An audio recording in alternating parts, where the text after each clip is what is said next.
Distributed సిస్టమ్స్లో ఇవాళ మనం చెప్పుకునే కాన్సెప్ట్ క్లాక్ సింక్రనైజేషన్.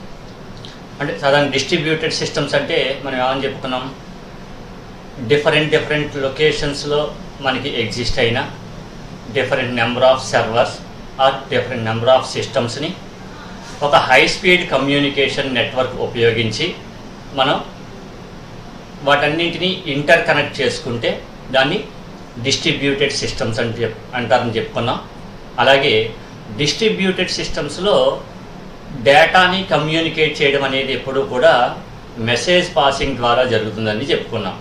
అంటే డిస్ట్రిబ్యూటెడ్ సిస్టమ్స్ అంటే డిఫరెంట్ లొకేషన్స్లో ఉన్న కంప్యూటర్స్ని ఒక హై స్పీడ్ కమ్యూనికేషన్ నెట్వర్క్ని ఉపయోగించి ఇంటర్ కనెక్ట్ చేయడం, దాన్ని డిస్ట్రిబ్యూటెడ్ సిస్టమ్స్ అంటాం. ఈ డిస్ట్రిబ్యూటెడ్ సిస్టమ్స్ని కనెక్ట్ చేసుకున్నప్పుడు ఒక సిస్టమ్ నుంచి ఇంకొక సమదర్ సిస్టమ్ యొక్క రీసోర్సెస్ని షేర్ చేసుకోవచ్చు అని చెప్పుకున్నాం. రీసోర్సెస్ అంటే ఎదర్ హార్డ్వేర్ రీసోర్సెస్ అవ్వచ్చు, లేదంటే సాఫ్ట్వేర్ రీసోర్సెస్ అవ్వచ్చు. అవి మొత్తం అన్ని సిస్టమ్స్లో ఏ సిస్టమ్కి సంబంధించిన రీసోర్స్నైనా ఏ సిస్టమ్ నుంచి అయినా యాక్సెస్ చేసుకోవచ్చు అని చెప్పుకున్నాం. అలాగే డేటా ట్రాన్స్ఫర్మేషన్ గురించి చెప్పుకునేటప్పుడు డేటా ట్రాన్స్ఫర్మేషన్ కానీ లేదంటే ఒక సిస్టమ్ దగ్గర ఎగ్జిక్యూట్ అవ్వాల్సిన ప్రాసెస్ని మనం ఇంకొక సమదర్ సిస్టమ్ దగ్గర ఎగ్జిక్యూట్ చేయడం కానీ, లేదంటే ఒక సిస్టమ్ నుంచి ఇంకొక సమదర్ సిస్టమ్ దగ్గర ఎగ్జిస్ట్ అయిన ప్రాసెస్ని మనం కాల్ చేయాలి అనుకుంటే, అలాంటప్పుడు మనం ఈ డేటా ట్రాన్స్ఫర్మేషను, ప్రాసెస్ ట్రాన్స్ఫర్మేషను ఇవన్నీ దేని ద్వారా జరుగుతాయి అంటే మెసేజ్ పాసింగ్ రూపంలో జరుగుతుంటాయి.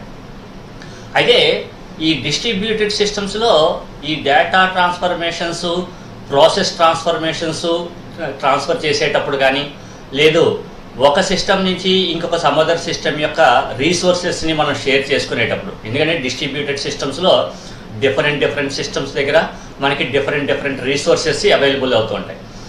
ఆ అవైలబుల్ అవుతున్నప్పుడు ఏదైనా ఒక పర్టికులర్ సిస్టమ్ దగ్గర ఎగ్జిస్ట్ అయిన రీసోర్స్ని ఇంకొక ఓన్లీ ఒక సిస్టమ్ దగ్గర నుంచి మాత్రమే యాక్సెస్ చేసుకుంటే మనకి ఎటువంటి ప్రాబ్లము రాదు. అయితే ఒకే రీసోర్స్ని ఒకటి కన్నా ఎక్కువ మంది యూజర్స్ లేదంటే ఒకటి కన్నా ఎక్కువ అప్లికేషన్స్ ఒకేసారి యూజ్ చేసుకోవాల్సి వస్తే, అంటే ఉదాహరణకి నాకు డిస్ట్రిబ్యూటెడ్ సిస్టమ్స్లో మనకి ఇది 1 సర్వర్ 2 3 4 ఇలాగ మనకి డిఫరెంట్ నెంబర్ ఆఫ్ సిస్టమ్స్ ఉన్నాయి. ఈ సిస్టమ్స్ అన్నీ నేను ఒకదానితో ఒకటి ఇంటర్ కనెక్ట్ చేసుకుంటూ వెళ్ళాను కమ్యూనికేషన్ నెట్వర్క్ ద్వారా. సపోజ్ 3 అనే సిస్టమ్ దగ్గర మనకి ఏదైనా ఒక ప్రింట్ సర్వీస్ అవైలబుల్ అయింది అనుకోండి.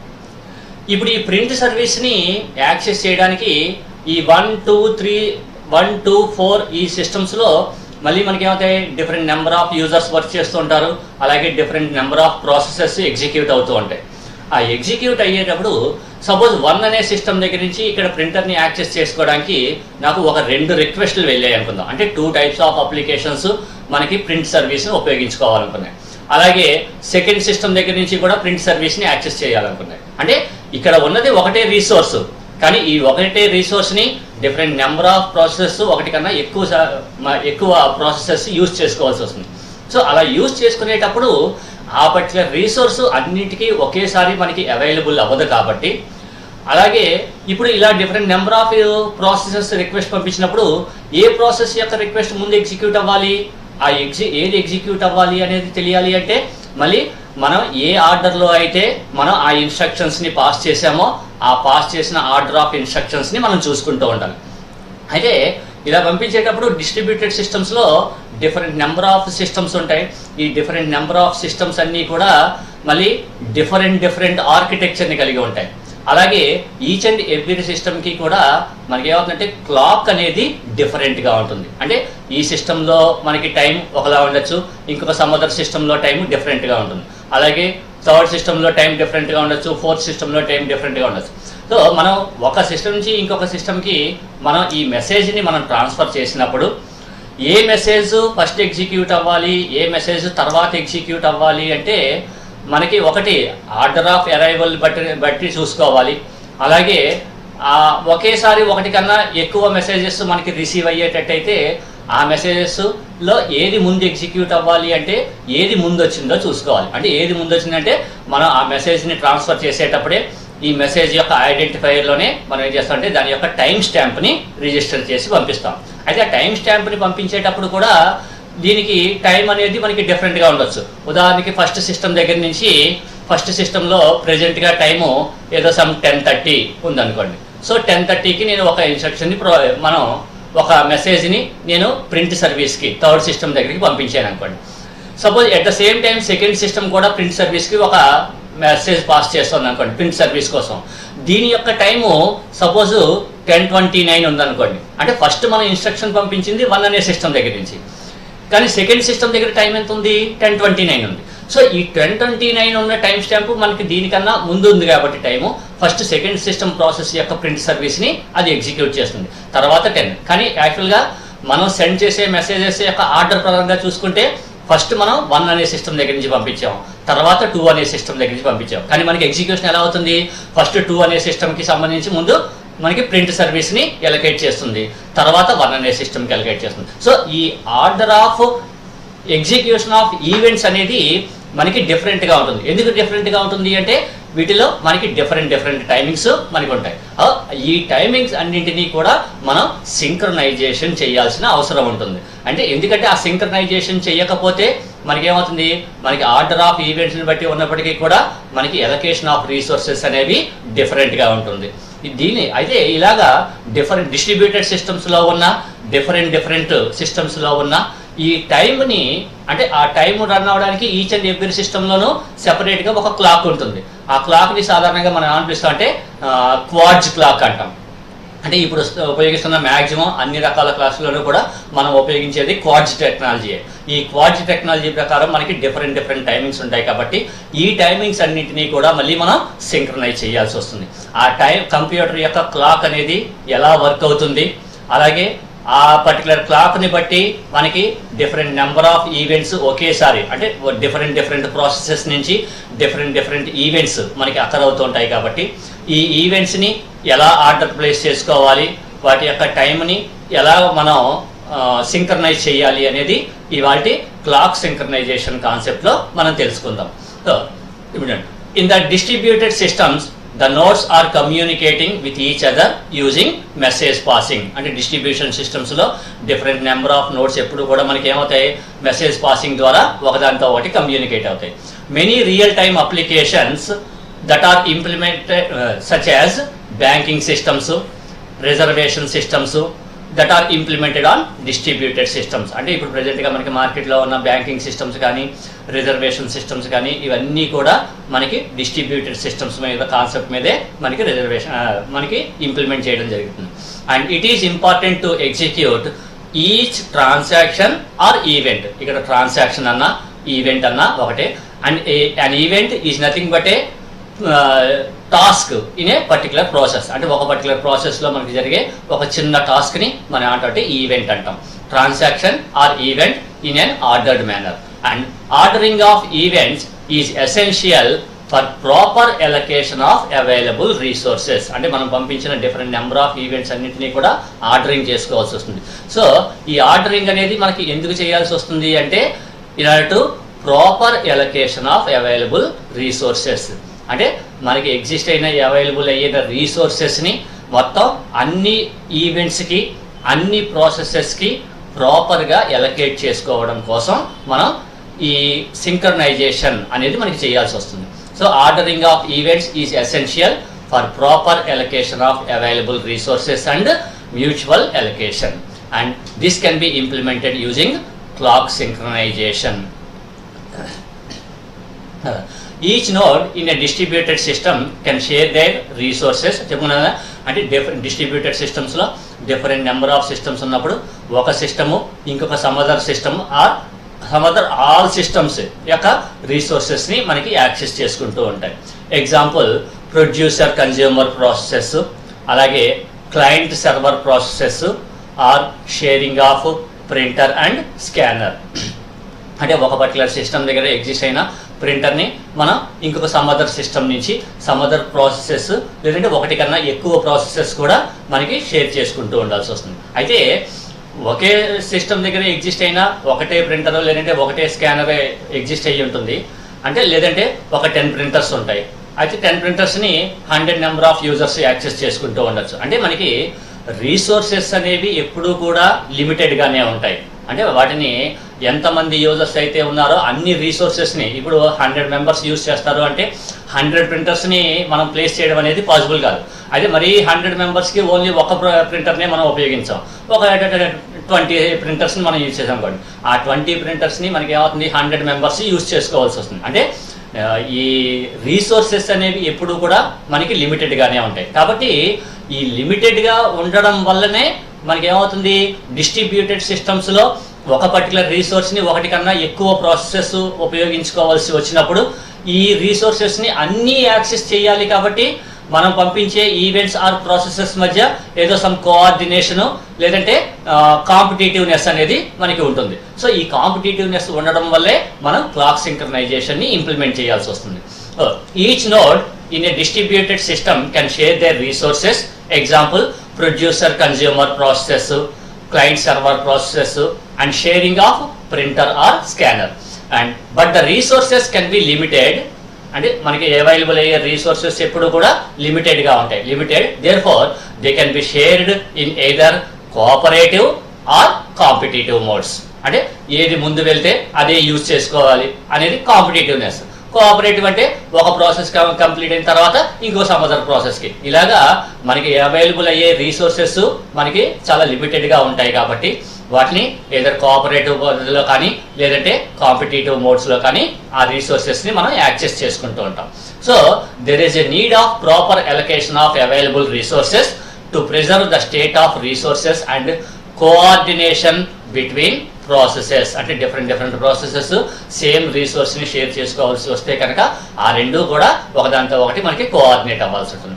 To resolve these conflicts clock synchronisation is important. అయితే ఒకవేళ ఈ క్లాక్ సింక్రనైజేషన్ అనేది ఇంప్లిమెంట్ చేయకపోతే, అంటే అన్సింక్రనైజేషన్ పద్ధతిలో మనం యూజ్ చేస్తే మనకి కొన్ని ప్రాబ్లమ్స్ వస్తాయి. ఆ ప్రాబ్లమ్స్ ఏంటనేవి ఒకటి చూడండి. ఇందాక మీకు చెప్పాం కదా, సపోజ్ 1 అనే సిస్టమ్ దగ్గర నేను 10:30కి నేను 10:30కి నేను ఒక ప్రింట్ సర్వీస్ని షేర్ చేసుకోవాలి అనుకున్నాను. సపోజ్ యాక్చువల్గా మన ఇన్స్ట్రక్షన్ ప్రాసెస్ అయిన తర్వాత 2 అనే సిస్టమ్, యాక్చువల్గా అప్పుడు మన సిస్టమ్ యొక్క టైం ప్రకారము ఒక 1 మినిట్ తర్వాత 2 అనే సిస్టమ్ పంపించింది అనుకోండి. యాక్చువల్గా అక్కడ టైం ఎంత అవ్వాలి, 10:31 అవ్వాలి. కానీ అక్కడ క్లాకు మనకి 10:29 చూపిస్తోంది అనుకోండి. ఆటోమేటిక్గా ఏమవుతుంది, ఫస్ట్ ఆ ప్రింట్ రీసోర్స్ అనేది దేనికి అవైలబుల్ అవుతుంది, సెకండ్ అనే సిస్టమ్కి అలకేట్ అయిపోతుంది. సో ఈ రెండు క్లాక్ని సింక్రనైజేషన్ చేయకపోవడం వల్ల మనకు వచ్చే కొన్ని ప్రాబ్లమ్స్ చెప్తాం చూడండి అమ్మా. Some of the following example shows the problems with unsynchronised clocks. అంటే క్లాక్స్ని సింక్రనైజ్ చేయకపోవడం వల్ల మనకు వచ్చే ఇబ్బందులు. In a distributed banking system, if the timing and ordering of financial transactions are not tracked, it may raise inconsistent state in the system. అంటే banking transactions, ఎందుకంటే సాధారణంగా డిస్ట్రిబ్యూటెడ్ సిస్టమ్స్ని మనం ఎక్కువగా ఎక్కడ ఉపయోగిస్తాం, బ్యాంకింగ్ అప్లికేషన్స్లోను, అలాగే వెబ్ అప్లికేషన్స్లోను, తర్వాత ఆన్లైన్ రిజర్వేషన్ సిస్టమ్స్లోను, వీటిల్లోనే మనం ఎక్కువగా యూజ్ చేస్తుంటాం. కాబట్టి బ్యాంకింగ్ సిస్టమ్స్లో ఈ క్లాక్ని సింక్రనైజ్ చేయకపోవడం వల్ల మనకి ఒక ప్రాబ్లం. అంటే సపోజ్ ఇప్పుడు ఉదాహరణకి మనం లోకల్ బ్యాంకు యొక్క బ్రాంచ్ దగ్గర టైం ఒకలాగా, అలాగే సర్వర్ సిస్టంలో టైం ఒకటి డిఫరెంట్గా ఉన్నాయనుకోండి. ఇక్కడ ట్రాన్సాక్షన్ ఎంటర్ చేసిన టైంకి అక్కడ ట్రాన్సాక్షన్ ఎంటర్ అయ్యే టైంకి డిఫరెన్స్ వస్తుంది. సో దానివల్ల మనకి ఏమవుతుంది, the data will be inconsistent, అంటే ఇంప్రాపర్ డేటా అవుతుంది. ఇక్కడ ఏమో సపోజ్ నేను 10:30కి డిపాజిట్ చేశాను అనుకోండి, మనకి అక్కడ బ్యాంకులో సపోజ్ ఏదో 12కి డిపాజిట్ అయినట్టు వచ్చింది అనుకోండి. సో ఇప్పుడు 10:30కి చేసామా లేదంటే 12కి చేసామా లేకపోతే రెండు డిఫరెంట్ ట్రాన్సాక్షన్సా అనేది మనకి మళ్ళీ కన్ఫ్యూజన్ వస్తుంది. ఇటువంటి ఇన్కన్సిస్టెంట్ స్టేట్ అనేది మనకి మెయింటైన్ అవుతూ ఉంటుంది క్లాక్ని సింక్రనైజేషన్ చేయకపోవడం వల్ల. రెండోది, a distributed online reservation system in which the last available seat may get booked from multiple nodes if their local clocks are not synchronised. అంటే మనకి అవైలబుల్ అయ్యే సీట్స్ కూడా ఒకరికన్నా ఎక్కువ మందికి రిజర్వేషన్ అయిపోయే అవకాశాలు ఉంటూ ఉంటాయి. అలాగే there is a need to transmit A message from one node to another at any time So this will become difficult if sender and receiver clocks are not synchronized with each other. అంటే ఒక system నుంచి ఇంకొక సిస్టమ్కి message transmission అనేది కూడా ఇందాక మీకు చెప్పిన ఎగ్జాంపుల్ ప్రకారం ఈ ప్రింట్ సర్వీసెస్ని షేర్ చేసుకునేటప్పుడు కూడా అటువంటిప్పుడు కూడా మళ్ళీ మనకి కొన్ని ప్రాబ్లమ్స్ వస్తూ ఉంటాయి. ఇవన్నీ క్లాక్ని మనం సింక్రనైజ్ చేయకపోవడం వల్ల మనకి వచ్చే కొన్ని ప్రాబ్లమ్స్. అదే ఇప్పుడు ఈ క్లాక్ సింక్రనైజేషన్ అనేది చేయడం వల్ల ఉపయోగం ఏంటి, లేదంటే ఆ క్లాక్ సింక్రనైజేషన్ యొక్క మెయిన్ గోల్ ఏంటనేది ఇప్పుడు ఒకసారి చూద్దాం. So clock synchronisation deals with understanding the temporal ordering of events produced by concurrent process. అంటే ఒకటి కన్నా ఎక్కువ ప్రాసెసెస్ డిఫరెంట్ నెంబర్ ఆఫ్ ఈవెంట్స్ని ట్రాన్స్ఫర్ చేసినప్పుడు ఆ ఈవెంట్స్ అన్నింటినీ ఒక ప్రాపర్ ఆర్డరింగ్లో అంటే టైం స్టాంప్ని బట్టి ఆర్డరింగ్లో అరేంజ్ చేసుకోవడానికి క్లాక్ సింక్రనైజేషన్ అనేది ఉపయోగిస్తాం. And it is useful for synchronizing senders and receivers of messages, controlling the joint activity and serializing the concurrent access to shared objects. అంటే ఒకే డిఫరెంట్ ప్రాసెస్ నుంచి మనకి ఒకే రిసోర్స్ని మనకి షేర్ చేసుకోవాల్సి వచ్చినప్పుడు ఆ షేర్ చేసుకోవడానికి అన్నింటినీ కూడా మనకి ఏం చేస్తామంటే సీరియలైజ్ చేస్తాం. అంటే ఒక పర్టికులర్ ప్రాసెస్ మనకి ఒక పర్టికులర్ ప్రాసెస్ నుంచి ఏదైనా ఒక పర్టికులర్ రీసోర్స్ని షేర్ చేసుకోవడానికి మనకి ఒక రిక్వెస్ట్ వస్తే దానికి ఆల్రెడీ ఆ పర్టికులర్ రీసోర్స్ని అలొకేట్ చేసేసినప్పుడు ఇంకొక సమ్ అదర్ ప్రాసెస్ నుంచి మళ్ళీ ఏదైనా same message at the same time వచ్చింది అనుకోండి, ఆల్రెడీ ఒక సిస్టమ్కి మనం అలొకేట్ చేసాం కాబట్టి మళ్ళీ ఆ ప్రాసెస్ యొక్క రీసోర్స్ మళ్ళీ అది అన్లాక్ చేసేంత వరకు ఇక మిగతా ట్రాన్సాక్షన్స్ అన్నింటినీ స్టాప్ చేస్తాం. దీన్ని మనం అంటే సీరియలైజింగ్ అంటాం. So serialising concurrent access to shared objects. The goal is that multiple unrelated processes, అంటే ఇక్కడ మనం ఇచ్చే కాన్కరెంట్ ప్రాసెసెస్ అన్నీ కూడా అన్రిలేటెడ్, ఒకదానికి ఒకటి ఏది రిలేటెడ్ ఉండదు. ఎందుకంటే ఒక పర్టికులర్ ప్రాసెస్ యొక్క మెసేజ్ ఒక సిస్టమ్ నుంచి రావచ్చు, ఇంకొక సమ్ అదర్ ప్రాసెస్కి ఇంకొక సమ్ అదర్ సిస్టమ్ నుంచి రావచ్చు. కాబట్టి ఒకే సిస్టమ్ దగ్గర నుంచి అన్ని రకాల ప్రాసెస్ వస్తాయి, లేదంటే ఒకే రకమైన ప్రాసెస్ నుంచి డిఫరెంట్ నెంబర్ ఆఫ్ ఈవెంట్స్ వస్తాయి అనేది మనం చెప్పలేము. డిఫరెంట్ ప్రాసెసెస్ నుంచి వస్తుంటాయి. ఈ ప్రాసెసెస్ అన్నీ కూడా ఒకదానితో ఒకటి ఏమీ కమ్యూనికేషన్ ఉండదు. కాబట్టి unrelated processes running on different machines should be in agreement with and B able to make consistent decisions about ordering of the events. అంటే సిస్టంలో ఉన్న ఈవెంట్స్ అన్నింటినీ ప్రాపర్గా ఆర్డర్ చేసుకునేటట్టుగా చూసుకుంటూ ఉంటాం. అదే ఇటువంటివి చేయాలి అంటే అసలు సాధారణంగా మనకి కంప్యూటర్స్లో ఈ క్లాక్ అనేది ఎలా వర్క్ చేస్తుంది అనేది ముందు మనం తెలుసుకోవాలి. ఇప్పుడు ఇందాకే చెప్పుకున్నాం కదండి, మనం సాధారణంగా కంప్యూటర్స్లో ఉపయోగించేదంతా కూడా క్వార్ట్జ్ క్రిస్టల్స్ని ఉపయోగించే అంటే క్వార్ట్జ్ క్లాక్స్ని ఉపయోగిస్తుంటారు. అది ఈ క్వార్ట్జ్ క్లాక్ని ఉపయోగించేటప్పుడు మళ్ళీ ఆ క్వార్ట్జ్ అనేది ఒక సైకిల్ కంప్లీట్ అయ్యేటప్పటికి అది ఒక క్లాక్ సైకిల్ కింద తీసుకుంటుంది. ఆ క్లాక్ సైకిల్ని బట్టి మనకి అదేమవుతుంది, టైం అనేది కాలిక్యులేట్ చేసుకుంటూ ఉంటుంది. ఇది ఒకసారి చూడండి అమ్మా, computer clock construction and mechanism. Each computer consists of quartz crystal that oscillates at a predictable frequency. And అంటే ఈచ్ దానికి సెట్ చేసిన ఫ్రీక్వెన్సీ ప్రకారము ఆ క్వార్ట్జ్ క్రిస్టల్ అనేది ఆసిలేట్ అవుతూ ఉంటుంది. And there is a counter register which keeps track of the oscillations, అంటే ఎన్ని నెంబర్ ఆఫ్ ఆసిలేషన్స్ జరిగాయి అనేది అది చూసుకుంటూ ఉంటుంది. ఒక ఆసిలేషన్ కంప్లీట్ అవ్వగానే దీనికి అదేం చేస్తుందంటే సెపరేట్గా ఒక కౌంటర్ రిజిస్టర్ని పెట్టుకుంటుంది. అంటే ఇన్ని number of times quartz crystal మనకి ఆసిలేట్ అయితే ఇంత టైం అవుతుంది. అంటే 1 సెకండ్కి సపోజ్ క్వార్ట్జ్ క్రిస్టల్ ఒక సైక్లిక్ కంప్లీట్ చేసేటప్పటికి అంటే ఒకసారి ఆసిలేట్ అయ్యేటప్పటికి ఒక 1 సెకండ్ పడుతుంది అనుకున్నాను. దానికి అదేం చేస్తుందంటే ఒక కౌంటర్ రిజిస్టర్ని పెట్టుకుని 1 మినిట్ అయ్యిందా లేదా అని తెలుసుకోవాలి అంటే ఈ క్వార్ట్జ్ క్రిస్టల్ ఒక 60 టైమ్స్ మనకి ఆసిలేట్ అవ్వాలి అని వెంటనే అదేం చేస్తుంది, ఈ కౌంటర్ రిజిస్టర్లో ఒక 60 అని పెట్టుకుంటుంది. ఎప్పుడైతే ఒక ఆసిలేట్ కంప్లీట్ అయిపోతుందో వెంటనే అదేం చేస్తుంది, కౌంట్ని 1 తగ్గిస్తుంది. అలా ఎప్పుడైతే 0 వస్తుందో 0 వస్తే అర్థం ఏంటి, మనకి 1 మినిట్ కంప్లీట్ అయినట్టు. అగైన్ మళ్ళీ కౌంటర్ రిజిస్టర్ ఏమవుతుంది, మళ్ళీ 60కి సెట్ అవుతుంది. ఇలాగా కంప్యూటర్లో ఈ క్వార్ట్జ్ క్రిస్టల్ యొక్క ఆసిలేషన్ని బట్టి మనకి టైం అనేది రన్ అవుతూ ఉంటుంది. So each computer consists of quartz crystal that oscillates at predictable frequency when squeezed and there is a counter register which keeps track of oscillation and decrements by 1. అంటే each and every oscillation complete అవగానే అది మనకి ఏం చేస్తుందంటే 1 decrement చేస్తుంది for every oscillation. And when it reaches to 0 an interrupt is generated. అంటే ఒక 1 minute complete అయ్యింది అని చెప్పేసి ఒక ఇన్స్ట్రక్షన్ ని ట్రాన్స్ఫర్ చేస్తుంది అనమాట. దాన్ని ఇంటరప్ట్ అంటాం. When it reaches to 0 an interrupt is generated and counter is reloaded. అంటే కౌంటర్ రిజిస్టర్ మళ్ళీ అవుతుంది, మళ్ళీ 60 తోటి రీలోడ్ అవుతుంది from the holding register, and the value of holding register is decided based on the frequency of the oscillation and the number of interrupts can be controlled. The holding register value is chosen to be 60 clock ticks per second. అంటే ఒక సెకండ్కి 60 clock. ఇందాక నేను minute అని చెప్పాను, మినిట్కి 60 seconds కదా, ఇది ఒక సెకండ్కే 60 క్లాక్ టిక్స్ ని అది రిజర్వ్ చేసుకుంటుంది.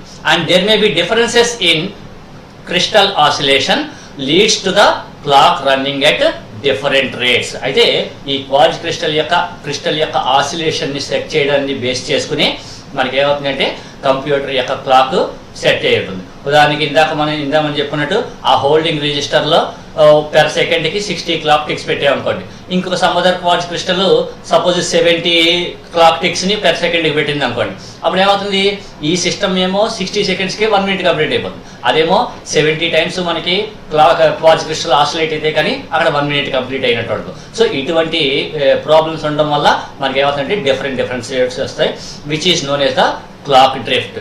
And for quartz crystal the drift rate is 10 to 6 seconds or 1 second for every 11.6 days. అంటే every 11.6 days కి మనకి ఈ సిస్టమ్స్ యొక్క టైము మనకి ఏమవుతుందంటే 1 second డిఫరెన్స్ వస్తూ ఉంటుంది అనమాట. So the difference between these time values of any 2 clocks is called a skew అంటాం. అంటే ఇవన్నీ క్లాక్కి సంబంధించిన పదాలు. డ్రిఫ్ట్ అంటే ఒకటి, స్క్యూ అని చెప్పి ఒకటి, ఇవన్నీ మనం క్వార్ట్జ్ క్రిస్టల్స్లో మనం ఉపయోగించే పదాలు అనమాట.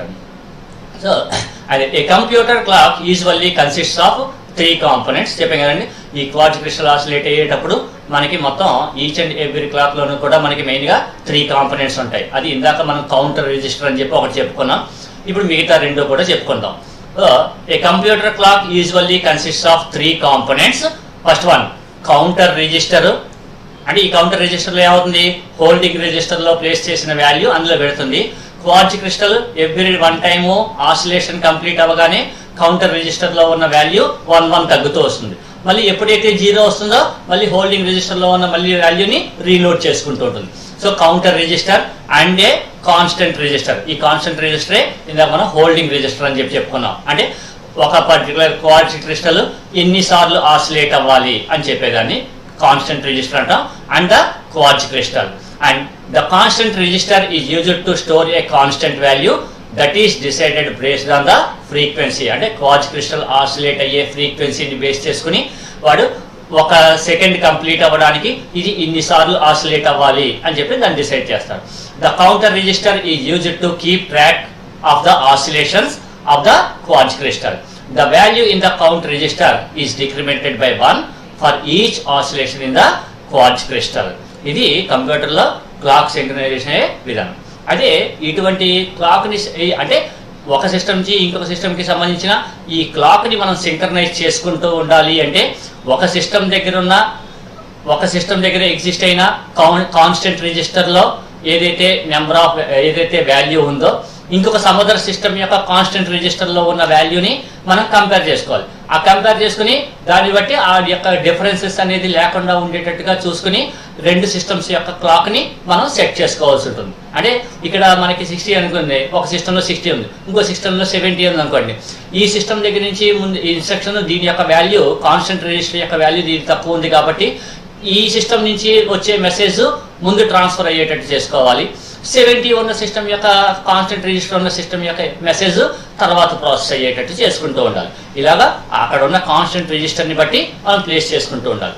అదే ఇలాంటి డిఫరెంట్ మనకి క్లాక్స్ని సింక్రనైజ్ చేసుకుంటూ మనం ఈవెంట్స్ని ట్రాన్స్ఫర్ చేసేటప్పుడు ఈ కొన్ని ఈవెంట్స్ చెప్పాం కదండి, కొన్ని సిస్టమ్స్లో ఇక ఈ కాన్స్టెంట్ రిజిస్టర్స్ అవి డిఫరెంట్గా ఉండడం వల్ల కొన్ని ఇన్స్ట్రక్షన్స్ ముందు వెళ్ళిపోతూ ఉంటాయి, కొన్ని ఇన్స్ట్రక్షన్స్ తర్వాత వెళ్ళిపోతూ ఉంటాయి. అటువంటి వాటన్నింటినీ మనం ఒక ప్రాసెస్ చేసుకోవాలి. అంటే డిఫరెంట్ ప్రాసెసెస్ నుంచి డిఫరెంట్ ఈవెంట్స్ మనకి ట్రాన్స్ఫర్ చేస్తున్నప్పుడు ఈ ఈవెంట్స్ ఏది ముందు జరుగుతుంది, ఏది తర్వాత జరుగుతుంది, లేదంటే వీటిని ఏ ఆర్డర్లో అరేంజ్ చేసుకోవాలి అని చెప్పడాన్ని మనం ఏంటంటే ఈవెంట్ ఆర్డరింగ్ అంటారు.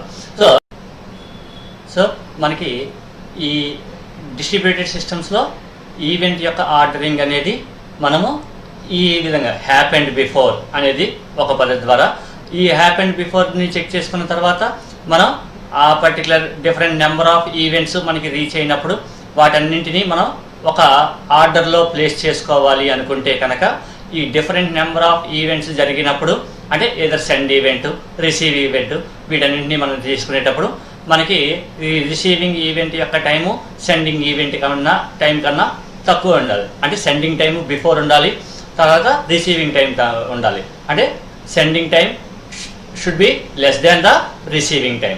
సో ఆ క్లాక్ యొక్క టైమింగ్స్ని వాటిని ప్లేస్ చేసుకుని వాటన్నింటినీ ఒక పర్టికులర్ ఆర్డర్లో అరేంజ్ చేసుకోవడం అవుతుంది.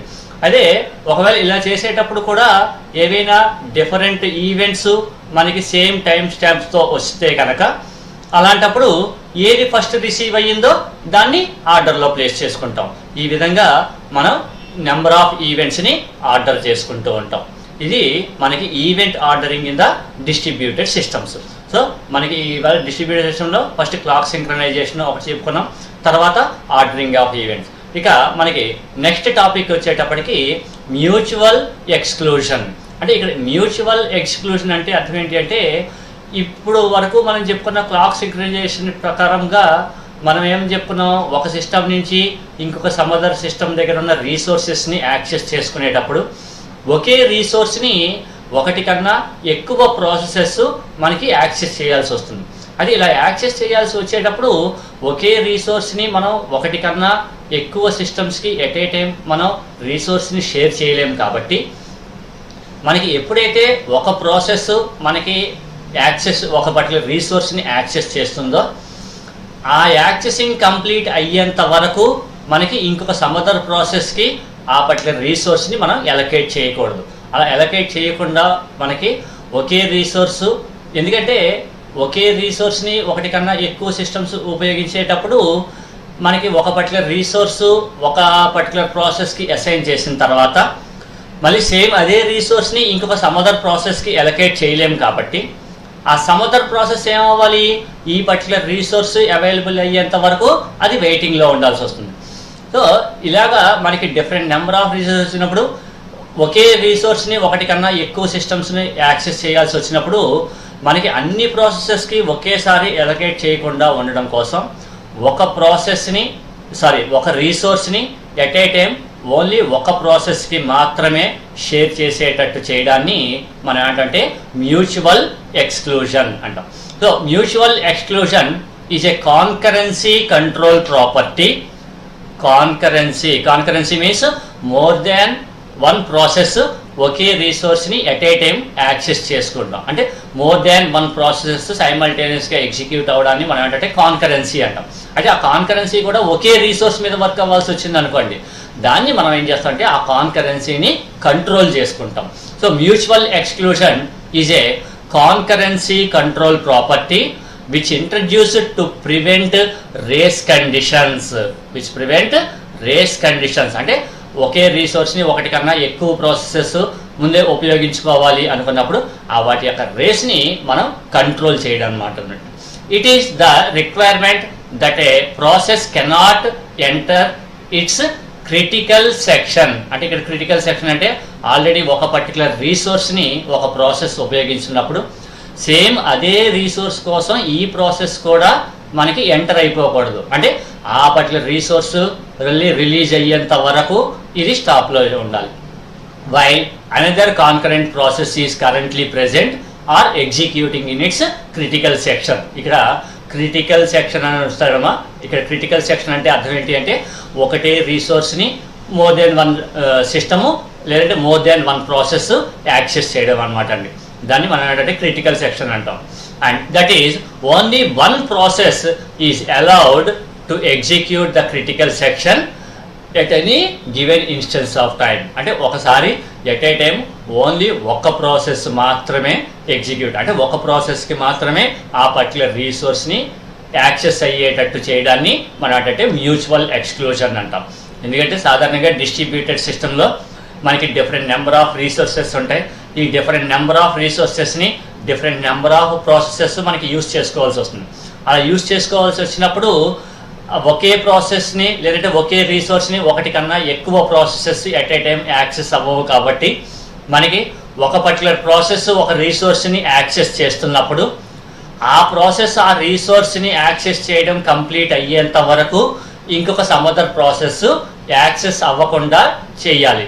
దాన్ని మనం ఏంటంటే మ్యూచువల్ ఎక్స్క్లూజన్ అంటాం. So mutual exclusion is a concurrency control property. అంటే కాన్కరెన్సీని కంట్రోల్ చేస్తుంది అనమాట. అంటే ఒకే రీసోర్స్ని ఎట్ ఏ టైం ఒకటి కన్నా ఎక్కువ ప్రాసెస్ యాక్సెస్ అవ్వకుండా ఉండేటట్టు చేయడం అనమాట అండి. Concurrency control property which is introduced to prevent race condition and it is the requirement that a process cannot enter its critical section while another concurrent process is currently present or executing in its critical section. And ఇక్కడ critical section అంటే resource ని access చేయడం అనమాట. That is only one process is allowed to execute the critical section at any given instance of time. అంటే ఒక particular resource ని at a time only ఒక process మాత్రమే యాక్సెస్ అయ్యేటట్టు చేస్తూ ఉండాలి. దాన్ని మనం మ్యూచువల్ ఎక్స్క్లూజన్ అంటాం. And makes sure that concurrent process access shared resources or data in a serialized way. అంటే మ్యూచువల్ ఎక్స్క్లూజన్ ఇంప్లిమెంట్ చేయాలంటే మనం చెక్ చేయాల్సింది షేర్డ్ రీసోర్సెస్ని అలాగే డేటాని మనం సీరియలైజ్డ్గా ప్రాసెస్ చేయాలి. సీరియలైజ్డ్ అంటే ఒక దాని తర్వాత ఇంకొకటి సమ్ అదర్ యాక్సెస్ అయ్యేటట్టు చేసుకుంటున్నారు. And no process can access a shared resource when any other process is accessing the same resource. అంటే ఒక పర్టికులర్ ప్రాసెస్ ఒక రీసోర్స్ని షేర్ చేసుకున్నప్పుడు ఆ ప్రాసెస్ కంప్లీట్ అయ్యేంత వరకు ఇంకొక సమ్ అదర్ ప్రాసెస్ యాక్సెస్ చేయకూడదు. ఉదాహరణకి sending interrupt signals to IO devices. అంటే ఇన్పుట్ కీబోర్డ్కి మనం ఏదైనా ఇన్పుట్ తీసుకొని ఒక ఇన్స్ట్రక్షన్ మనం పాస్ చేసాం అనుకోండి, ఆ ఇన్స్ట్రక్షన్ అది ప్రాసెస్ చేసి కీబోర్డ్ని యూజ్ చేసుకోవడం కంప్లీట్ అయ్యేంత వరకు ఇంకొక సమ్ అదర్ సిస్టమ్ లేదంటే ఫైల్ నుంచి డేటాను రీడ్ చేయాలి. ఒక ఫైల్ నుంచి డేటాను రీడ్ చేయడానికి ఇన్పుట్ డివైస్కి ఇచ్చామనుకోండి, మనకి ఆ ప్రాసెస్ కంప్లీట్ అయ్యేంత వరకు ఇంకొక సమ్ అదర్ ఫైల్ ఇంకొక సమ్ అదర్ ప్రాసెస్ ఆ ఫైల్ని యాక్సెస్ చేయకూడదు. ఇటువంటివి. Next, in distributed system we neither have shared memory Nar a common physical clock. అంటే సాధారణంగా ఈ మ్యూచువల్ ఎక్స్క్లూజన్ అనే ప్రాబ్లమ్ని మనకి ఎప్పటి వరకు షేర్డ్ మెమరీని ఉపయోగిస్తున్నప్పుడు కానీ కామన్ ఫిజికల్ క్లాక్ ఉన్నంతసేపు కూడా మనకి ఈ ప్రాబ్లం రాదు. ఎందుకంటే సేమ్ ఫిజికల్ క్లాక్ ఉందనుకోండి, ఈచ్ అండ్ ఎవ్రీ ప్రాసెస్ యొక్క రిక్వెస్ట్ వెళ్ళేటప్పుడు ఈచ్ అండ్ ఎవ్రీ రిక్వెస్ట్లోనూ కూడా దాని యొక్క టైం స్టాంప్ ఉంటుంది. కాబట్టి ఒక టైం స్టాంప్ ఏ టైం స్టాంప్ ఉన్నది తక్కువ ఉందో అది దానికి ఫస్ట్ రీసోర్స్ని అలొకేట్ చేస్తుంది. టైం స్టాంప్ ఎక్కువ ఉన్న దానికి తర్వాత అలొకేట్ చేస్తుంది. ఒక పర్టికులర్ ఆర్డర్లో ఎగ్జిక్యూట్ అవుతూ ఉంటాయి. కాబట్టి అలాంటప్పుడు మనం మ్యూచువల్ ఎక్స్క్లూజన్ని ఇంప్లిమెంట్ చేయాల్సిన అవసరం ఉండదు. అలాగే షేర్డ్ మెమరీ ఉందనుకోండి, ఏదైనా సమ్ డేటాని ఒకే డేటాని 2-3 సిస్టమ్స్ యాక్సెస్ చేయాలి అనుకున్నప్పుడు అదంతా కామన్ షేర్డ్ మెమరీలో ఉన్నంతసేపు అది అన్ని systems at a time access చేయగలుగుతాయి. కాబట్టి అప్పుడు కూడా మనం మ్యూచువల్ ఎక్స్క్లూజన్ని ఇంప్లిమెంట్ చేయాల్సిన అవసరం ఉండదు. And therefore we cannot solve mutual exclusion problem using the shared variables. అంటే shared variables అవి ఉన్నప్పుడు మళ్ళీ ఈ మ్యూచువల్ ఎక్స్క్లూజన్ ని మనం సాల్వ్ చేయలేం. To eliminate mutual exclusion problem in distributed system approach based on message passing is used. అంటే మనం పాస్ చేసిన మెసేజెస్ని మీద బేస్ చేసుకుని మనకి వాటి యొక్క టైం స్టాంప్స్ అవి ఉంటాయి కాబట్టి వాటిని బట్టి ఎగ్జిక్యూట్ చేసుకుంటూ ఉంటాం. And a site in distributed system do not have complete information of state of the system due to lack of shared memory. అంటే షేర్డ్ మెమరీ లేకపోవడం వల్ల మనకి కొన్ని ప్రాబ్లమ్స్ వస్తుంటాయి. అలాంటప్పుడు మాత్రం మ్యూచువల్ ఎక్స్క్లూజన్ని ఇంప్లిమెంట్ చేయాల్సి వస్తుంది. ఎందుకంటే షేర్డ్ మెమరీ కానీ లేదంటే కామన్ ఫిజికల్ క్లాక్ ఉన్నంతసేపు మనం మ్యూచువల్ ఎక్స్క్లూజన్ అనే కాన్సెప్ట్ని మన ఓన్గా మనం ఇంప్లిమెంట్ చేయాల్సిన అవసరం ఉండదు. ఎప్పుడు వస్తుంది అంటే ఈ షేర్డ్ మెమరీ లేకపోవడం వల్ల కానీ లేదంటే కామన్ క్లాక్లో కామన్ ఫిజికల్ క్లాక్ లేకపోవడం వల్ల కానీ అటువంటి సిచ్యువేషన్స్లో మాత్రం మనం మ్యూచువల్ ఎక్స్క్లూజన్ని ఇంప్లిమెంట్ చేయాల్సి వస్తుంది అనమాట. అయితే ఈ మ్యూచువల్ ఎక్స్క్లూజన్ని ఆల్గరిథంని మనం ఇంప్లిమెంట్ చేయాలి అంటే దానికి సంబంధించిన కొన్ని రిక్వైర్మెంట్స్ చూద్దాం. అందులో ఫస్ట్ వన్ వచ్చేటప్పటికి నో డెడ్ లాక్. ఎందుకంటే మ్యూచువల్ ఎక్స్క్లూజన్ అంటే మనం ఏమని చెప్పుకున్నాం, ఒక పర్టికులర్ రీసోర్స్ని ఒక పర్టికులర్ ప్రాసెస్ యాక్సెస్ చేస్తున్నప్పుడు ఆ ప్రాసెస్ టెర్మినేట్ అయ్యేంత వరకు ఇంకొక సమ్ ప్రాసెస్కి ఆ రీసోర్స్ని మనం ఎలకేట్ చేయకూడదు. అంటే అది ఎలకేట్ చేయకూడదు అంటే ఇప్పుడు సపోజ్ 1 అనే ప్రాసెస్ నాకు ప్రింటర్ని యాక్సెస్ చేస్తుంది, అట్ ద సేమ్ టైం 2 అనే సిస్టమ్ కూడా అదే ప్రింటర్ని యాక్సెస్ చేయాల్సి వచ్చింది అనుకోండి. 1 అనే ప్రాసెస్ ఆల్రెడీ ఇక్కడ ఉన్న ప్రింటర్ని మనకి యాక్సెస్ చేస్తుంది కాబట్టి ఈ ప్రింటర్ యొక్క రీసోర్స్ని ఇది రిలీజ్ చేసేంత వరకు 2 అనే ప్రాసెస్ మనకి ఎగ్జిక్యూట్ అవ్వకూడదు. అంటే అప్పటి వరకు మనకి ఏమవ్వాలి, ఈ 2 అనే ప్రాసెస్ మనకి వెయిటింగ్ స్టేట్లో ఉంటుంది, waiting for the printer. At the same time నేను 3rd ప్రాసెస్ కూడా ప్రింటర్ని యాక్సెస్ చేసుకోవాల్సి వచ్చింది అనుకోండి. మరి ఈ ప్రింటర్ అనేది ఆల్రెడీ ప్రాసెస్ 1 అనేది యాక్సెస్ చేస్తుంది కాబట్టి ఈ 3rd అనే ప్రాసెస్ కూడా again it should go in to the waiting state of the printer. ఇలాగా మోర్ దాన్ 1 ప్రాసెస్ ఇండెఫినిట్గా మనకి వెయిటింగ్లో ఉండిపోతే దాన్ని మనం ఏమని పిలుస్తాం అంటే డెడ్ లాక్ అని పిలుస్తుంటాం. సో అయితే ఈ మ్యూచువల్ ఎక్స్క్లూజన్ని ఇంప్లిమెంట్ చేసేటప్పుడు ఇటువంటి డెడ్ లాక్స్ అనేవి లేకుండా ఉండేటట్టుగా చూసుకోవాలి. ఎందుకంటే మరి ఒక ప్రాసెస్ మ్యూచువల్ ఎక్స్క్లూజన్ అంటే ఒక పర్టికులర్ రీసోర్స్ని ఓన్లీ ఒక ప్రాసెస్ మాత్రమే ఎట్ ఎ టైం షేర్ చేసుకోవాలి అనుకుని చెప్పుకున్నాం. అలాంటప్పుడు మనకి ఏమవుతాయి, నెంబర్ ఆఫ్ ప్రాసెస్ సేమ్ రీసోర్స్ని యాక్సెస్ చేయాలనుకున్నప్పుడు ఒకటి కన్నా ఎక్కువ ప్రాసెసెస్ మళ్ళీ మనకి ఏమవుతాయి, వెయిటింగ్ స్టేట్లోకి వెళ్ళిపోతూ ఉంటాయి. అలా వెయిటింగ్ స్టేట్లోకి వెళ్ళిపోవడం వల్ల మనకి ఏమవుతుందంటే డెడ్ లాక్ సిచ్యువేషన్ వస్తుంది. కాబట్టి మ్యూచువల్ ఎక్స్క్లూజన్ని ఇంప్లిమెంట్ చేసేటప్పుడు డెడ్ లాక్ అనేది లేకుండా ఉండేటట్టుగా చూసుకోవాలి. 2 or more site should not endlessly wait, అంటే ఒకే ప్రాసెస్ కోసం ఒకటి కన్నా ఎక్కువ వెయిటింగ్. అలాంటప్పుడు మనం ఏం చేస్తామంటే ఈచ్ అండ్ ఎవ్రీ దానికి కొంత టైం స్లాట్ని అలొకేట్ చేస్తాం. అంటే 1 ప్రాసెస్కి ప్రింటర్ అనేది ఇంత టైం వరకు యాక్సెస్ అవ్వాలి, ఒక 5 minutes అంతే యాక్సెస్ అవ్వాలి. సో 5 minutes అది కంప్లీట్ అవ్వగానే అది ఏం చేస్తుంది, సేమ్ ప్రింటర్ యొక్క రిసోర్స్ని 2 అనే ప్రాసెస్కి అలొకేట్ చేస్తుంది. సో 2 అనే ప్రాసెస్ మళ్ళీ ఒక 5 minutes యూజ్ చేసుకోగానే 3 అనే ప్రాసెస్కి వెళ్ళిపోతుంది. ఇలాగా మనకి సైమల్టేనియస్గా ఎగ్జిక్యూట్ అవ్వడం వల్ల మనకి ఏమవుతుందంటే డెడ్ లాక్ అనేది అవాయిడ్ అవుతూ ఉంటుంది. సో ఆ డెడ్ లాక్ అనేది రేపు ఇంకొంచెం డీటెయిల్డ్గా చూద్దాం. సో ప్రస్తుతానికి అటువంటి డెడ్ లాక్స్ అనేవి లేకుండా ఉండేటట్టుగా చూసుకుంటూ ఉండాలి. 2 or more sites should not endlessly wait for any message that will never arrive. తర్వాత నో స్టార్వేషన్, ఇది కూడా సేమ్ ఈ ఇండెఫినెట్గా క్రిటికల్ సెక్షన్లోకి వెయిటింగ్ ఉండిపోకుండా ఉండడం కోసమే ఈ స్టార్వేషన్ అనేది కూడా చెప్తాం.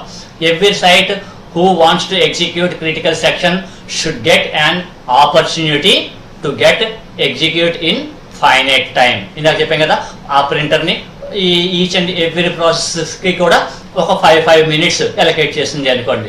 అలాంటప్పుడు మనకి ఏమవుతుందంటే ఈ స్టార్వేషన్ అనేది మనకి ఉండదు అనమాట. And any site should not wait indefinitely to execute critical section while other sites are repeatedly executing critical section without any disruption. అంటే డిస్రప్షన్ అనేది లేకుండా అన్నీ కూడా మనకి ప్రాసెస్ చేసుకుంటూ ఉండగలగాలి.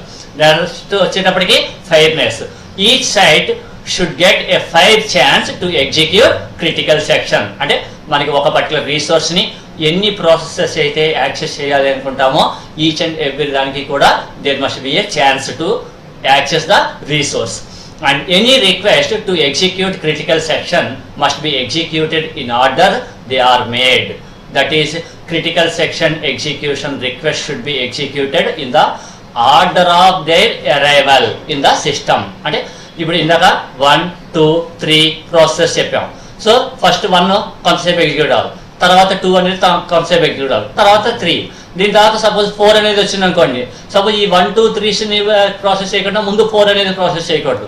మనకి ఏవైతే ఆర్డర్లో మనకి రిసీవ్ అయ్యాయో అదే ఆర్డర్లో మనకి రిసీవ్ చేసుకుంటూ ఉండేటట్టుగా మనం ఇంప్లిమెంట్ చేయాలి. అంటే మ్యూచువల్ ఎక్స్క్లూజన్ని ఇంప్లిమెంట్ చేసేటప్పుడు డెడ్ లాక్స్ అనేవి అరైవ్ అవ్వకుండా ఉండేటట్టు చూసుకోవాలి.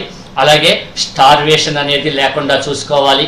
అలాగే ఫెయిర్నెస్, అంటే ఫెయిర్నెస్ అంటే మొత్తం మనకి వచ్చిన ప్రాసెసెస్ రిక్వెస్ట్ అన్నీ కూడా మనం ఒక పర్టికులర్ ఆర్డర్లో అరేంజ్ చేసుకుని అవి ఏ ఆర్డర్లో అయితే ఆ పర్టికులర్ రీసోర్సెస్ని షేరింగ్ చేసుకోవడానికి ఆర్డర్లో అయితే మనకి ప్రాసెసెస్ వచ్చాయో అదే ఆర్డర్లో మనం ప్రాసెస్ చేసుకుంటూ వెళ్తూ ఉండాలి. అంతేగాని ఒక ప్రాసెస్ ముందు ఒక ప్రాసెస్ తర్వాత అలా చేసుకుంటూ ఉండకూడదు. ఇక నెక్స్ట్ ఫాల్ట్ టాలరెన్స్, ఇది మోస్ట్ ఇంపార్టెంట్ అండి. ఫాల్ట్ టాలరెన్స్ అంటే ఏం చెప్పుకున్నాం, ఏదైనా ఒక పర్టికులర్ సిస్టమ్ని మనం దాని యొక్క రీసోర్సెస్ని యాక్సెస్ చేస్తున్నప్పుడు ఆ సిస్టమ్ ఫెయిల్యూర్ అవ్వడం వల్ల కానీ లేదంటే నెట్వర్క్ క్రాష్ అవ్వడం వల్ల కానీ ఇటువంటివి జరిగినా మనకి రీసోర్సెస్ అనేవి మాత్రం కంపల్సరీ షేర్ అవుతూ ఉండాలి. And then in case of failure it should be able to recognise it by itself in order to continue functioning. అంటే మనకి ఒకవేళ ఏదైనా ఒక పర్టికులర్ రీసోర్సెస్ని మనకి ఒక సిస్టమ్ నుంచి యాక్సెస్ చేస్తున్నప్పుడు ఆ పర్టికులర్ సర్వర్ క్రాష్ అవ్వడం వల్ల కానీ, లేదంటే సర్వర్ రీస్టార్ట్ అవ్వడం వల్ల కానీ, ఏదైనా ఒక పర్టికులర్ రీసోర్స్ మనకి, లేదంటే అక్కడున్న పర్టికులర్ రిసోర్స్ కూడా ఇన్ని నెంబర్ ఆఫ్ ప్రాసెసెస్ని అట్ ఏ టైం సపోర్ట్ చేయాలి అని అనుకున్నాం అనుకోండి. అన్ని నెంబర్ ఆఫ్ ప్రాసెసెస్ కన్నా ఎక్కువైపోయాయి అనుకోండి, వెంటనే ఏమవుతుంది, అక్కడ ఇంకా సమదర్ ప్రాసెసెస్కి ఆ రీసోర్స్ని షేర్ చేయలేదు. కాబట్టి అలాంటప్పుడు ఏం చేస్తామంటే సేమ్ టైప్ ఆఫ్ సర్వీస్ ఇంకొక సమదర్ లొకేషన్లో ఎక్కడైతే ఎగ్జిక్యూట్ అవుతుందో అక్కడి నుంచి యాక్సెస్ అయ్యేటట్టు చేస్తుంటాం. లేదు ఒక పర్టికులర్ ప్రింటర్ రీసోర్సు ఒక పర్టికులర్ సిస్టమ్ నుంచి యాక్సెస్ అవుతుంది, ఆ సిస్టమ్ మనకి క్రాష్ అవ్వడం కానీ రీస్టార్ట్ అవ్వడం కానీ జరిగింది అనుకోండి, అంతవరకు మళ్ళీ అది రీస్టార్ట్ కంప్లీట్ అయ్యి లేదంటే ఆ సిస్టమ్ని మళ్ళీ మనం సెట్ చేసేంత వరకు ప్రింటింగ్ రిసోర్స్ అవైలబుల్ అవ్వకుండా ఉండేటట్టు చేయకూడదు. సేమ్ టైప్ ఆఫ్ సర్వీసు ఇంకొక సమదర్ సిస్టమ్ దగ్గర ఎక్కడ అవైలబుల్ అవుతుంది అనేది మనం చూసుకోవాలి.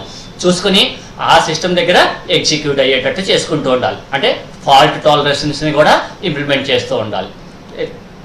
అదే ఇక ఈ మ్యూచువల్ ఎక్స్క్లూజన్ని మనం ఇంప్లిమెంట్ చేయాలి అంటే సాధారణంగా మనకి ఉపయోగించే ఆల్గరిథమ్స్ 2 రకాల ఆల్గరిథమ్స్ ఉంటాయమ్మా. అవి ఒకటి సెంట్రలైజ్డ్ ఆల్గరిథమ్స్ అని చెప్పి ఒక మోడల్ ఉంటుంది.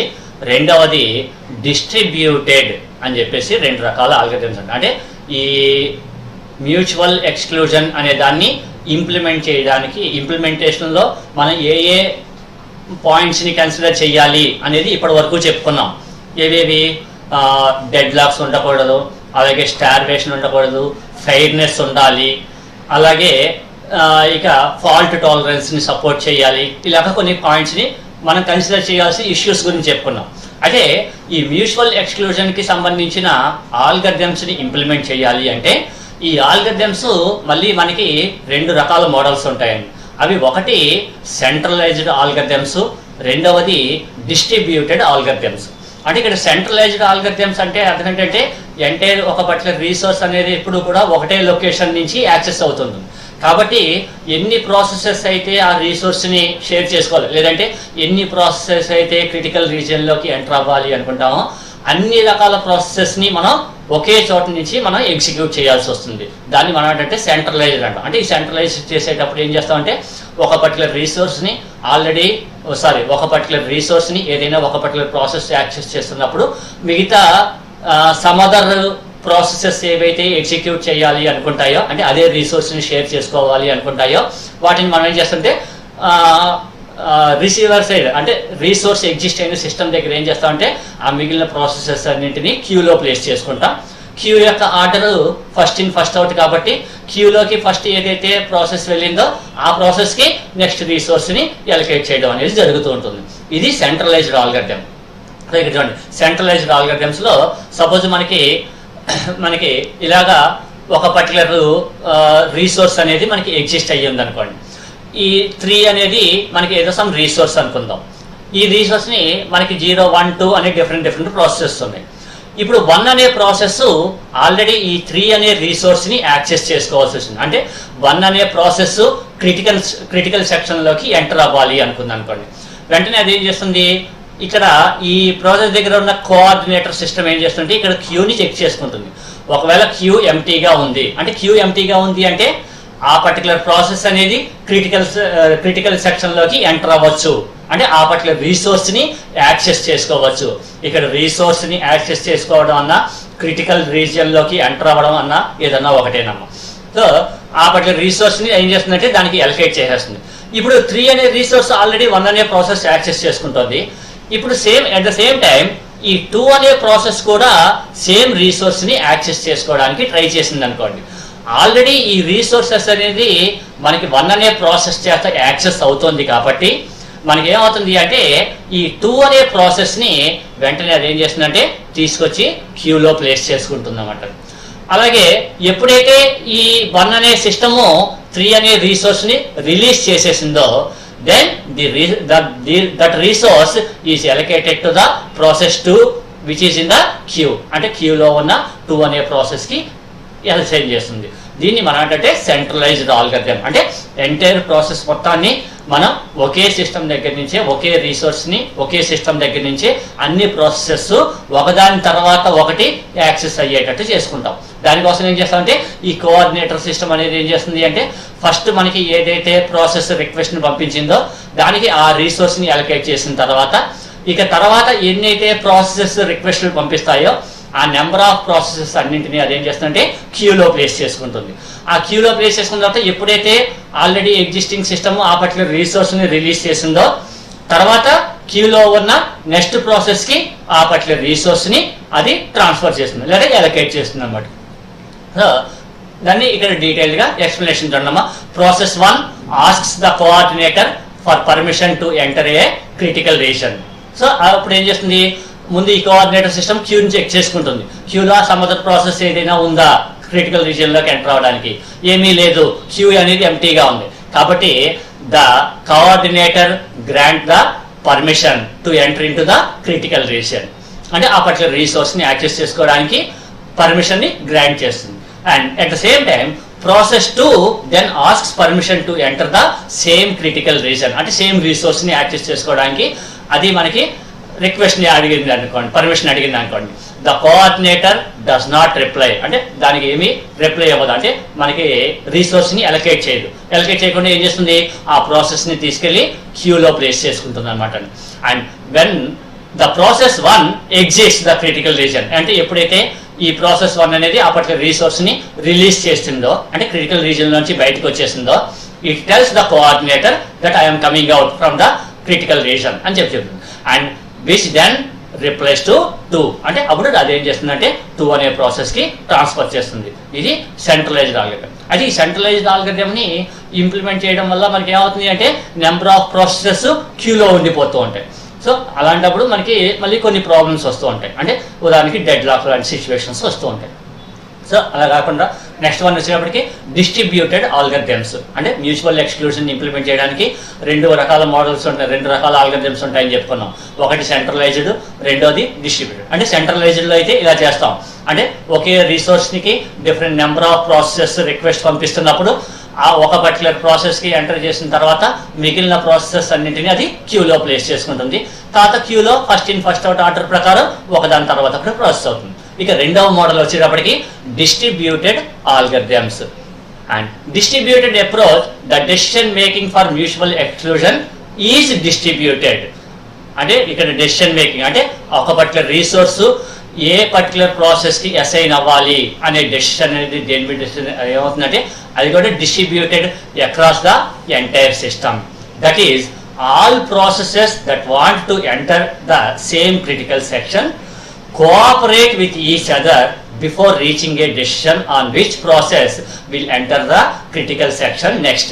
అంటే మొత్తం ప్రాసెస్ అన్నీ వచ్చిన తర్వాత ఏ ప్రాసెస్ తర్వాత ఏ ప్రాసెస్ ఆ పర్టికులర్ రిసోర్స్ని షేర్ చేసుకోవాలి అనేది మనకి అది అక్కడ డిసైడ్ చేసుకుంటుంటాం. అంటే ఈ నెంబర్ ఆఫ్ ప్రాసెస్ అన్నీ కూడా ఒకదాంతో ఒకటి కోఆపరేట్ చేసుకోవడం వల్ల. And when a process wants to enter a critical section it sends A request message to all other processes. అంటే అన్ని ప్రాసెస్ ఒకదాంతో ఒకటి కోఆపరేట్ ఎలా అవుతాయి అంటే ఫస్ట్ ఏదైనా ఒక సిస్టము ఒక పర్టికులర్ ప్రాసెస్ ఒక పర్టికులర్ రిసోర్స్ని షేర్ చేసుకోవాలి అనుకున్నప్పుడు అదేం చేస్తుంది అంటే ఇదిగో పలానా రిసోర్స్ని నేను యాక్సెస్ చేయాలనుకుంటున్నాను, ఇక అదర్ ప్రాసెసెస్ ఏవైనా సేమ్ రిసోర్స్ని యాక్సెస్ చేయాలనుకుంటున్నాయా అని చెప్పేసి అదేం చేస్తుందంటే అన్నింటికీ ఒక రిక్వెస్ట్ని పంపిస్తుంది. మిగిలిన సమ్ అదర్ ప్రాసెసెస్ నుంచి దేని నుంచి కూడా మనకి రిప్లై రాలేదు అనుకోండి, అంటే అదర్ ప్రాసెసెస్ ఏవి కూడా ఆ పర్టికులర్ రిసోర్స్ని యాక్సెస్ చేసుకో. కాబట్టి అప్పుడు ఏం చేస్తుంది ఈ కోఆర్డినేటర్ సిస్టము ఈ పర్టికులర్ ప్రాసెస్ ఆ రిసోర్స్ని యాక్సెస్ అయ్యేటట్టు చేసుకుంటుంటుంది అనమాట. అంటే మనకి ఈ డిస్ట్రిబ్యూటెడ్లో మనకి ఈచ్ అండ్ ఎవ్రీ ప్రాసెస్ కూడా అదర్ ప్రాసెసెస్ అన్నింటితో కూడా కోఆపరేట్ చేసుకుంటూ ఏ ప్రాసెస్ ఫస్ట్ ఆ పర్టికులర్ రిసోర్స్ని యాక్సెస్ చేసుకోవాలి అనేది మనం చెప్తాం అనమాట. So that is all processes that want to enter the same critical section cooperate with each other before reaching A decision on which process will enter the critical section next. And when a process wants to enter a critical section, it sends a request message to all other processes, మిగిలిన అన్ని ప్రాసెసెస్కి మనకి అదేం చేస్తుందంటే ఒక request మెసేజ్ని పంపిస్తుంది. నేను పలానా రిసోర్స్ని నేను యాక్సెస్ చేయాలనుకుంటున్నాను, ఇక అదర్ ప్రాసెస్ మీలో ఉన్న అదర్ ప్రాసెసెస్ ఏవైనా సేమ్ రిసోర్స్ని యాక్సెస్ చేయాలనుకుంటున్నాయా, లేదు అనుకుంటే then it process that and the message contains the following information. అంటే ఆ మెసేజ్ని పంపిస్తుంది, అదర్ ప్రాసెస్ పంపిస్తుంది అనుకున్నాం కాబట్టి ఆ మెసేజ్లో ఏమేమి ఉంటాయి అనేది. First one, the process identifier of the process, అంటే ఏ ప్రాసెస్ అయితే మనకి సెండ్ చేయాలనుకుంటున్నాం. అంటే ఒక 10 ప్రాసెస్ ఉన్నాయనుకోండి, ఈ థర్డ్ అనే ప్రాసెస్ రిసోర్స్ని యాక్సెస్ చేయాలనుకున్నాం అనుకోండి, దాని యొక్క ఐడెంటిఫైర్ అనమాట, ప్రాసెస్ యొక్క identifier. And name of the critical section, అంటే ఏ రిసోర్స్ని అయితే అది యాక్సెస్ చేయాలి అనుకుంటుందో, అంటే ఒక ఫైల్ నుంచి డేటాని యాక్సెస్ చేయాలనుకుంటే ఆ ఫైల్, లేదంటే డేటాబేస్ని యాక్సెస్ చేయాలనుకుంటే డేటాబేస్లో ఒక పర్టికులర్ టేబుల్ నుంచి డేటాని యాక్సెస్ చేసుకోవాలనుకుంటే ఆ టేబుల్ నేము, లేదు ప్రింటర్ని యాక్సెస్ చేయాలనుకుంటే ప్రింటర్, స్కానర్ని యాక్సెస్ చేయాలనుకుంటే స్కానర్ నేమ్, ఇటువంటి అనమాట. So the name of the critical section that the process wants to enter and the unique time stamp generated by the process for the request message. అంటే ఒక particular process other processes అన్నింటికీ కూడా request పంపిస్తుంది, ఇలా ఒక particular రిసోర్స్ని నేను access చేయాలనుకున్నాను. అలాంటప్పుడు ఆ మెసేజ్లో ఏమేమి ఉంటాయి అంటే ఏ ప్రాసెస్ అయితే మనకి ఎంటర్ అవ్వాలనుకుంటుందో ఆ ప్రాసెస్, రెండోది ఏ రిసోర్స్ని అయితే యాక్సెస్ చేయాలనుకుంటుందో ఆ రిసోర్స్ యొక్క నేము, అలాగే మన రిక్వెస్ట్ మెసేజ్ని ఎప్పుడైతే సెండ్ చేస్తున్నామో అప్పుడు యొక్క టైము, ఇవన్నీ ఉంటాయి. ఇక నెక్స్ట్ అయితే ఇందులో ఈ డిస్ట్రిబ్యూటెడ్ ఆల్గరిథమ్స్ని ఇంప్లిమెంట్ చేసే దాంట్లో మనకి మోస్ట్ ఇంపార్టెంట్ పాయింట్ వచ్చేటప్పటికి, మోస్ట్ ఇంపార్టెంట్ అప్రోచ్ వచ్చేటప్పటికి టోకెన్ పాసింగ్ అప్రోచ్ అనమాట. In this method, mutual exclusion is achieved by using a single token that is circulated among the processes in the system. అంటే ఒకే particular రిసోర్స్ని different number of processes execute చేయాలి అనుకున్నప్పుడు మనకి ఏం చేస్తుందంటే ఆ పర్టికులర్ రిసోర్స్కి మనకి ఏం చేస్తుందంటే ఒక టోకెన్ అనేది అలొకేట్ చేస్తుంది. ఆ టోకెన్ని మనకి ఏం చేస్తుంది ఆ పర్టికులర్ ప్రాసెస్కి పంపిస్తుంది. ఆ టోకెన్ని బట్టి మనకి ఏమవుతుంది అంటే ఒక పర్టికులర్ రిసోర్స్ని ఒక పర్టికులర్ ప్రాసెస్ యాక్సెస్ చేస్తున్నప్పుడు ఆ టోకెన్ అనేది దానికి అలొకేట్ చేస్తుంది. సో అంటే ఆ టోకెన్ అనేది ఆల్రెడీ ఇంకో సమ్ అదర్ ప్రాసెస్ ఏదో ఒక ప్రాసెస్కి అలొకేట్ చేస్తుంది కాబట్టి నెక్స్ట్ ప్రాసెస్ మనకి ఆ రిసోర్స్ని యాక్సెస్ చేసుకోవాలి అంటే దానికి మళ్ళీ టోకెన్ ఇవ్వడానికి అవకాశం ఉండదు, ఎందుకంటే ఇక్కడ నుంచి టోకెన్ ఇంకా రిలీజ్ అవ్వలేదు కాబట్టి. ఆ టోకెన్ అది రిలీజ్ అయిన తర్వాత మళ్ళీ సేమ్ అదే టోకెన్, అంటే ఒకటే టోకెన్ని పెట్టుకుని ఆ టోకెన్నే అదేం చేస్తుంది అంటే డిఫరెంట్ ప్రాసెసెస్కి రిపీట్ చేస్తూ ఉంటుంది, అంటే ఒకే టోకెన్ని సర్క్యులేట్ చేసుకుంటూ ఉంటుంది అనమాట. So in this method mutual exclusion is achieved by using a single token that is circulated among the processes in the system. And a token అంటే ఇక్కడ టోకెన్ అంటే అర్థం ఏంటి అంటే it is a some special type of message which consisting the details of the time stamp అనమాట. So a token is a special type of message that entitles its holder, అంటే ఏ process అయితే ఆ particular రిసోర్స్ని handle access చేస్తుందో దానికి సంబంధించిన process యొక్క identifier అది ఉంటుంది.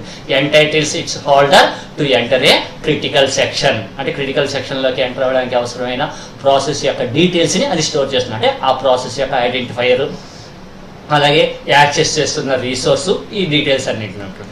Although contention based distribution mutual exclusion algorithms can have attractive properties, their messaging overhead is high. ఎందుకంటే ఒకే రిసోర్స్ని డిఫరెంట్ నెంబర్ ఆఫ్ ప్రాసెసెస్ ఎక్కువ ప్రాసెసెస్ మనకి యాక్సెస్ చేస్తూ ఉండాల్సి వస్తుంది కాబట్టి ఈ మెసేజింగ్ ఓవర్ హెడ్ అనేది చాలా ఎక్కువ ఉంటుంది. ఎందుకంటే ఒక పర్టికులర్ రిసోర్స్ని డిఫరెంట్ నెంబర్ ఆఫ్ ప్రాసెసెస్ అడిగేటప్పుడు అన్ని ప్రాసెసెస్కి కూడా అది మనకి ఏం చేస్తుండాలి, మెసేజ్ని కమ్యూనికేట్ చేసుకుంటూ ఉండాలి. సో అందుకని మెసేజ్ పాసింగ్ అనేది బాగా హెవీగా ఉంటుంది. And alternative to contention based algorithms is to use and explicit control token position which grants access to the critical section. అంటే ఒకే టోకెన్ని డిఫరెంట్ ప్రాసెసెస్కి మనకి కామన్గా సర్క్యులేట్ చేసే బదులుగా ఆ different number of events or messages ఏవైతే వస్తున్నాయో వాటి యొక్క టైం స్టాంప్ని మనం బేస్ చేసుకుని ఆ పర్టికులర్ రిసోర్స్ని ఎట్ ఏ టైం ఓన్లీ ఒక పర్టికులర్ ప్రాసెస్ మాత్రమే యాక్సెస్ అయ్యేటట్టు చేసుకుంటూ ఉంటాం. దీన్ని మనం ఏమని పిలుస్తాం అంటే టోకెన్ పాసింగ్ అప్రోచ్ అంటాం. ఇది టోటల్గా మనకి మ్యూచువల్ ఎక్స్క్లూజన్. అంటే మ్యూచువల్ ఎక్స్క్లూజన్ అంటే మనకి ఒక పర్టికులర్ రిసోర్స్ని ఎట్ ఏ టైం ఓన్లీ ఒక సింగిల్ ప్రాసెస్ మాత్రమే యాక్సెస్ అయ్యేటట్టు చేయడాన్ని మనం ఏమని పిలుస్తాము అంటే మ్యూచువల్ ఎక్స్క్లూజన్ అంటాం. ఇది